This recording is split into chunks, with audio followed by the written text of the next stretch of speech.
From this to this. Oh, mashallah. You got me open, I keep bleeding, I keep bleeding love.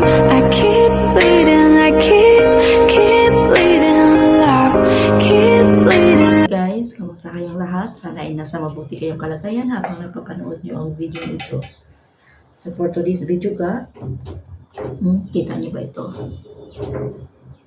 So, nakikita nyo guys kung gaano ka itim ang ating flat iron, no? You see how it is dark?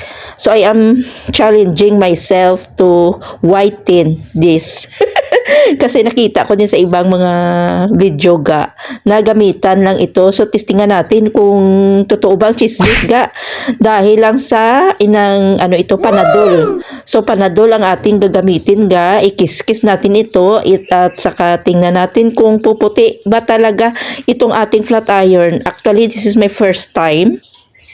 So, na-curious ako guys at na-challenge talaga ako. Kaya gusto ko papatiin ang ating flat iron na kaya itom-itom na siya guys. So, kailangan naka-turn on ang ating ang ating flat iron. Turn on your flat iron at kailangan medyo mainit. At saka, kailangan gumamit din kayo ng face mask kasi medyo may amoy.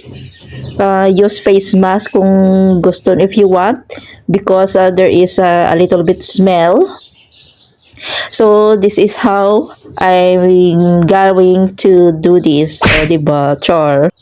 So, kailangan carry nyo lang ang init at saka be careful para hindi kayo mapasok. Be careful so that your hands will not get burned. Okay? So, yun guys.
So as you can see guys, nag-lighten na gid siya ga, no? Effective talaga ga ang Panadol ga.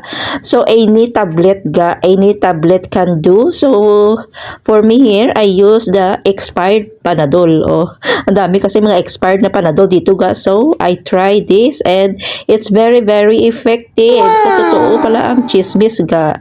So paputiin pa natin ito ng bongga ga. Kunin natin ang lahat ng kanyang mga dumi-dumi dito na dumikit ga, kasi ang tagal na kasi na susunog na yung mga damit-damit ng mga kwan ko na sunog-sunugan na, so nagapilit-pilit na siya ga.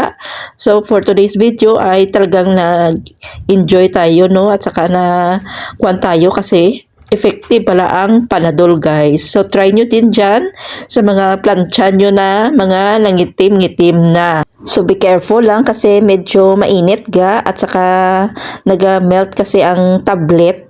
So para hindi kayo mapaso, kailangan medyo maingat or magsuot kayo ng gloves na gloves na tela, o di ba? At saka kung magmask kayo ga kasi medyo may amoy siya guys, pero carry ko lang man ang amoy ga.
Could you find a way to let me down slowly? A little sympathy, I hope you can show me. If you wanna go, then love is so